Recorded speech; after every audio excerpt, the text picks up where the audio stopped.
பூந்தமல்லியில் தூய்மை பணியாளர்களுக்கு காலை உணவு திட்டம் நகர்மன்ற தலைவர் தொடங்கி வைத்தார். Spot loan, emergency loan on 2-wheeler and 4-wheeler. Pledge done for finance also. Loan done in 24 hours. Location Chennai and Thiruvallur. 7305724581.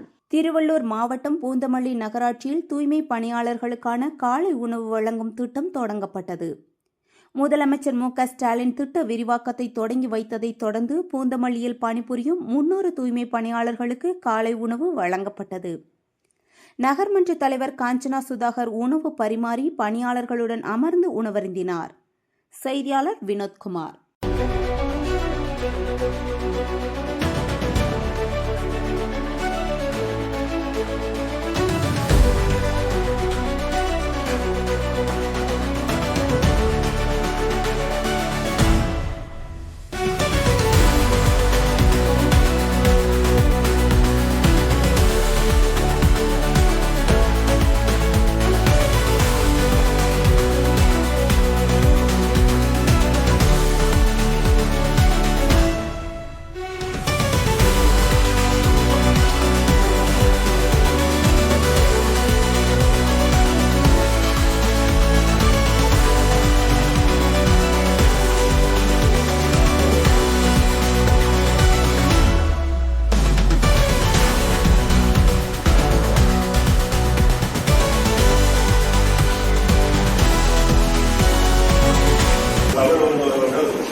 காலை உணவு திட்டத்தை சிறப்பான முறையில் துவங்கி அதன் அடிப்படையில் நமது குழுவிருந்தவர்களின் நகராட்சியில நமது பணியாளர் நம்ம தூய்மை பணியாளருக்கு இந்த நல்ல முறையில் காலை உணவு திட்டத்தை சிறப்பான முறையில் நடைபெற்று எல்லாரும் உணவருக்கு மகிழ்ச்சியோடு இருக்கிறோம். இந்த நேரத்திலே இத்தனை வரை இவ்வளவு காலமாக இது போன்ற ஒரு தூய்மை பணியாளருக்கு காலை உணவு திட்டம் என்பதே இல்லை. அதை தாய் உள்ளம் கொண்ட நமது தமிழக முதல்வர் அவர்கள் இந்த சிறப்பான காலை உணவு திட்டத்தை அறிமுகப்படுத்தி தமிழ்நாட்டில் உள்ள அனைத்து தூய்மை பணியாளர்களும் துவங்கியுள்ளதால் அவருக்கு நமது நகராட்சியின் சார்பாக பூவிருந்தவல்லி நகராட்சியின் சார்பாக நன்றி கலந்த வணக்கத்தை நன்றியுடன் தெரிவித்துக் கொள்கிறோம். இந்த சிறப்பான ஏற்பாடுகளை செய்த தமிழக முதல்வருக்கு நன்றி நன்றி நன்றி.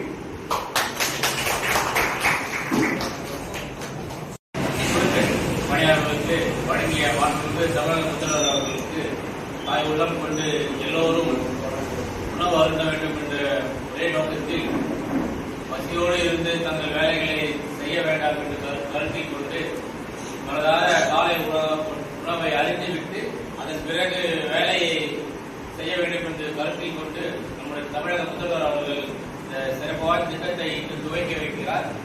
அவ்வண்ணமே நம் போதல் நகராட்சி சம்பந்தப்பட்ட அனைத்து தூய்மை பணியாளர்களும் இந்த காலை உணவு திட்டத்தை அறிந்துவிட்டு தங்கள் வேலைகளை செய்யும்படி நம்முடைய நகரமன்ற தலைவரும் துணைத் தலைவரும் அறிவுறுத்தல் பேரிலே நிகழ்ச்சி மிக சிறப்பாக நடைபெற்றது.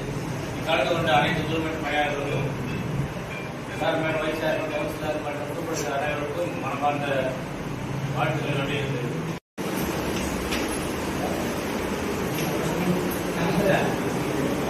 Second amendment of the